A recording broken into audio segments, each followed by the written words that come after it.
Good morning, Stingray Nation, specifically my seniors. It's Coach Cline here. I'm just going to go over a few things regarding your graduation requirements and the difference between an actual high school diploma and then a certificate of completion and some of the things that you get with one or the other. Keep in mind the high school diploma and the certificate of completion are two completely different things, and I'm going to hopefully clarify some of that for you all throughout this presentation. So follow along. It's pertinent information for all of you. Here we go. So the certificate of completion, a student who earns the required 24 credits or the required 18 credits but fails to pass any of the assessment requirements and not to achieve a 2.0. That is going to be a certificate of completion. For the standard high school diploma, a student who earns the required 24 credits or the required 18 credits and passes the assessments required under the 1008.22 standpoint and achieves a 2.0 GPA shall be awarded a standard high school diploma. So basically, certificate of completion, it's where you receive that 2.0 but don't necessarily pass the required tests. The high school diploma is you get the 2.0 and pass the required tests. So keep in mind, the certificate of completion is not a high school diploma. Students that earn a college placement test eligibility certificate of completion, the W8A or the W8C, there's going to be a few different options there. The 8A and the 8C may be admitted to a state or community college, but you're going to have limitations. Some of these limitations are on program opportunities or majors that you'd like to choose. You're completely ineligible to achieve financial aid. There's a limitation on what your career opportunities may be, since some of them require a high school diploma. You're not eligible to enlist in any of the U.S. Armed Forces, so the military option is out. And there's a limitation to entry-level workforce requirements. So really, a certificate of completion, it's not really going to do much for you other than say, hey, I tried. And if you have that W8A and W8C, those give you a few options, but not quite enough. You know, you're kind of selling yourself short there. High school diploma, what does it get me? Well, it makes you eligible to apply to post-secondary institutions without any limitations, also state and community colleges as well. It makes you eligible to apply and receive for financial aid, including federal and state grants, scholarships, and loans. This includes the Florida Bright Future Scholarship and aid connected to the FAFSA organization. It makes you eligible to enlist in the armed forces, so that military option is still on the table for you all that do receive a high school diploma, and it makes you eligible to enter entry-level workforce opportunities requiring a high school diploma. Once again, without that high school diploma, a lot of those things are taken away. Credit requirements to earn a standard high school diploma. So to get a high school diploma, these are the things you need. If you're doing the 24 credit route, then you need 4 English, 4 math, 3 science, and 3 social studies credits. Keep in mind with math that you do have to have Algebra 1 and geometry, and with science, you must have at least biology. On top of that, you need 2 world languages, 1 hope, 1 performing art, and 6 electives. So if you're going the 18 credit route, then you need 4 English, 4 math, once again including Algebra 1 and geometry, 3 science, including biology, 3 social studies, 1 performing art, and 3 electives. And note that you do have to have 1 course that is completed online. So assessment requirements for a standard high school diploma. You must pass a state reading assessment. So if you've entered in the 14 and 15 year, you're looking at the grade 10 FSA ELA scale score, and you need to get around a 350 or higher. The state math assessment, same concordant score. You need the FSA Algebra 1. You need the score of 497 if the EOC is taken after January 2016. You need a 489 if the EOC is taken prior to January 2016. Your GPA requirement for a standard high school diploma is a 2.0. If you do not have a 2.0 or higher, you are ineligible for a high school diploma.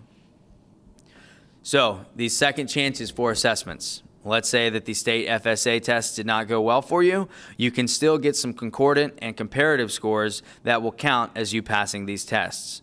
For the reading, you can do the ACT or the SAT, and for math, you may take the PERT. Note that the ACT for reading, you need a 19. For the SAT, you need a 440. For the reading, you need the 24 on the SAT portion for reading as well. For the PERT math portion, you need a 97.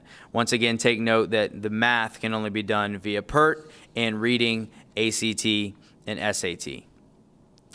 Just throughout this presentation, another reminder, a certificate of completion is not a high school diploma.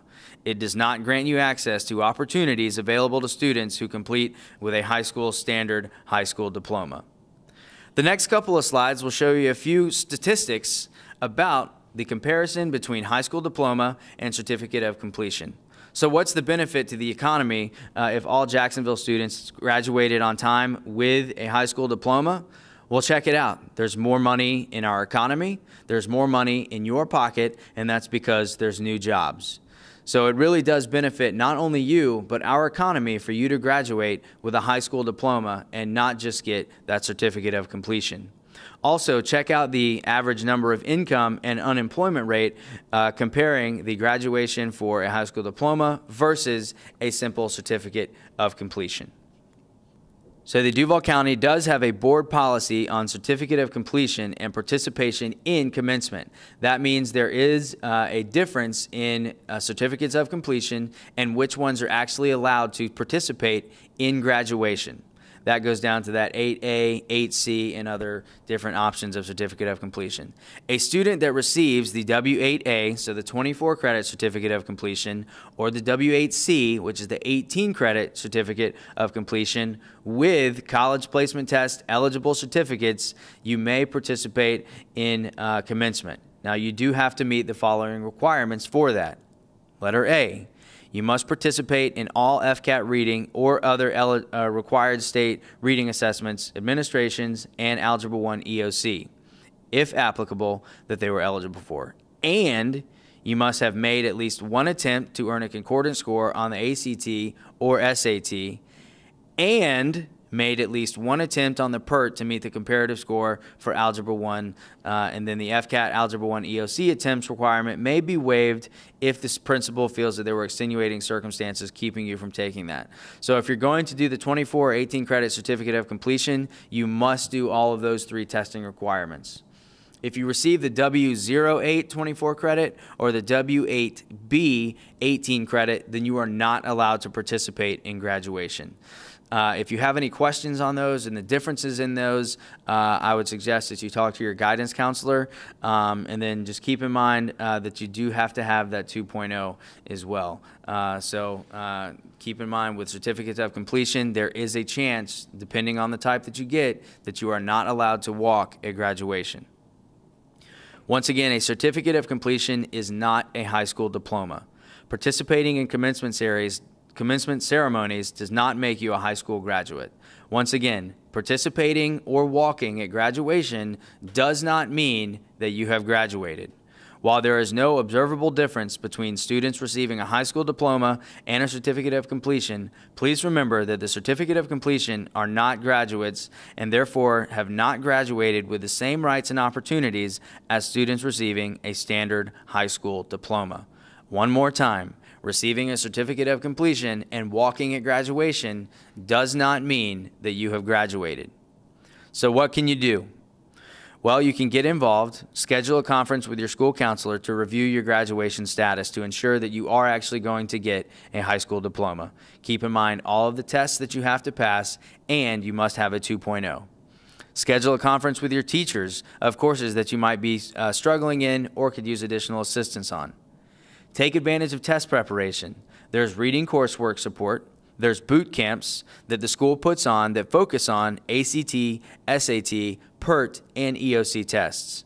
Also, you can always take practice tests for the ACT and the SAT at actstudent.org or collegeboard.com. If you haven't heard about it, we also have the Khan Academy. That's free personalized SAT practice from the Khan Academy. It gives you SAT prep, individualized to your strengths and weaknesses. You can upload your PSAT and your SAT results and also take a diagnostic practice exam. You can practice anytime, anywhere for free. Just a reminder, we really would like to make a push for you all to make sure that you get that high school diploma. Certificates of completion simply aren't enough for what you need to do in today's world. So challenge yourself to make sure that you get that 2.0 and pass all of your required tests so that you get the certificate of diploma and not certificate of completion. Go Stingrays.